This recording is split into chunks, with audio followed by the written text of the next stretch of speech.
Searching for a silhouette, I don't know what to do. Something you just hide away, cause nothing can be true.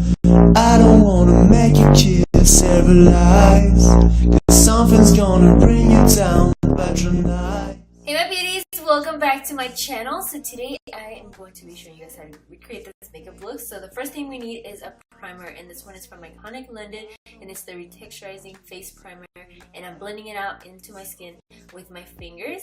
And then next for my foundation, I'm going to be using the Born This Way foundation from Too Faced, and the first thing I'm going to do is dot it all over my entire face, and then go ahead and blend it out with this Evo 001 brush from Iconic London, and then just go ahead and blend it all out. Next, I'm going to go ahead and dot out my contouring. So for this, I'm going to be using the Multi-Cream Contour Palette from Iconic London and adding it to the points where I want to contour, as well using my Too Faced Born This Way concealer to apply it where I want to highlight. And then after that, I'm going to go ahead and start blending out the highlight first using the Oval 4 from Artis makeup brush, and this is just going to go ahead and blend it out very flawlessly. I learned how to use these brushes now under my eye, because at first, when I first started using them, they were a little bit hard on my skin, but now I got the hang of it. You're supposed to use it very gently on your skin and it'll work out perfectly fine. But yeah, so just go ahead and finish blending all of that out, and then next for our contouring, we're going to be blending it with a different tool, which is the Beauty Blender. I feel like the Beauty Blender always makes everything so much more flawless than any brush.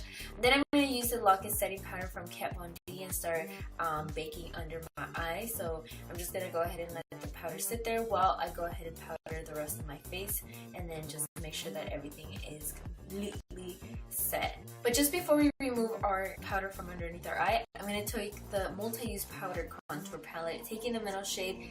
I'm going to go ahead and start setting everywhere where we have cream contoured, and then after that we're going to go ahead and also bake underneath our contour, that way it looks more on point. So after you're done blending, like I said, now take your translucent powder and apply this underneath your contour. And then after that, we can go ahead and start removing all of the powder that we have left under our eye. And you're going to notice a huge difference once you start doing this. Like, you'll notice that your concealer doesn't look as creased or anything. And then as well, when you clean up under your contour, it looks so much better. Now going to the Modern Renaissance palette, I'm going to take Burnt Orange with the Sigma E40 blending brush, and I'm just going to go ahead and start blending this on my crease. All you want to do is blend it back and forth, but if you do want to create this like oval type of shape for your eye, you can flicker it at the end. It's not necessary, but since we are doing like a smoky eye, you don't really have to do that. You could just make it rounded and that's perfect. But for me, for my eye shape, I always love it when it looks more oval shape, if you know what I mean. So I'm just gonna go ahead and start blending it out like that. But then after that, we're gonna go ahead and take Red Ochre, and this is such a beautiful shade, you guys. I can't, like, this is perfection. So I'm gonna go ahead and apply this all over my entire lid with the E60 brush from Sigma, and then just make sure that you go a little bit over your crease, and then after that we're gonna start blending it out. That way it just looks very smoked out. So just go ahead and start blending it out before we move on to the next shade. It's always important to be blending in between your shades, so just go ahead and make sure you blend that out. Then after that, I'm going to go ahead and take in Cypress Umber. Wait, what did I just say? Anyways, with an E44 brush from Sigma, what we're going to be doing with this shade is applying it on the outer part of our eye. That way it creates that smoky effect. And then as well, start blending it into your crease with whatever shade, whatever of the eyeshadow you still have on your brush.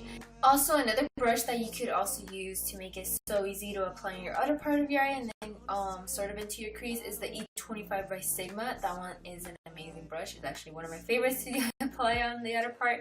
But now taking Primavera, which is such a gorgeous eyeshadow. I'm telling you, this palette has every eyeshadow that you could think of that is gorgeous out of this world. But I'm going to be applying this on the inner corners of my eye, and with that same brush, I'm going to go ahead and take Tempera because it'll still have a little bit of the shimmer from Primavera. So I'm going to go ahead and apply this on my brow bone, and then after that, we can go ahead and start blending it out with the E40 again. So just make sure that everything is well blended out. You don't want it to be harsh looking. But now moving on to our lower lash line with the 240 brush from Zoeva. I'm going to go ahead and take the dark eyeshadow and the color that we applied for our lid, and then just go ahead and blend those two together on your lower lash line. And then if you want, you could take a bigger brush to kind of, you know, make it a little bit softer. But then after that, I'm going to go ahead and take Mr. Bing from ColourPop Cosmetics in collaboration with Kathleen Lights, and I'm going to go ahead and apply this on my tight line and as well on my waterline. Then for another holy grail of mine, I'm going to take my Wicked Gel Liner from Sigma and do a wing liner. And I do have a full tutorial of how to do your wing liner, so I will have that linked down below. But my holy grail brush as well is the EO6 from Sigma. But next I'm going to go ahead and take this high def mascara from Beauty for Real. And I'm going to go ahead and coat my lashes as well, preparing them for the falsies. So the falsies I'm going to take is Iris Beauty in the style Fearless, and they are so freaking gorgeous. Like, I'm telling you, from the bottom they are very like voluminous and full, but then they kind of wisp out like super long and pretty. Yeah, this is how I feel about my lashes. Next, I'm going to go ahead and take my Cor de Rosa blush from Sigma, and I'm just gently apply this on my cheeks on top of my contour. And then for my highlight, I'm going to go ahead and take my Anastasia Beverly Hills So Hollywood. You guys know that's one of my favorites. And I'm just also going to apply this down the bridge of my nose as well, my Cupid's bow. And then for my lipstick, I took the Makeup Forever M500, which I wanted it to be super matte, but I don't know, I just wasn't really feeling it, so I took the C407 instead and then applied it right on top. And then like that was the perfect combination to create that really cranberry look. So I hope that you guys enjoyed it, and if you did, don't forget to give me a huge thumbs up, and as well subscribe to my channel if you haven't. And with that, my loves, thank you guys so much for watching. As always, I love you guys, and I'll see you guys in the next video. Bye! Mwah! Something's gonna bring you down.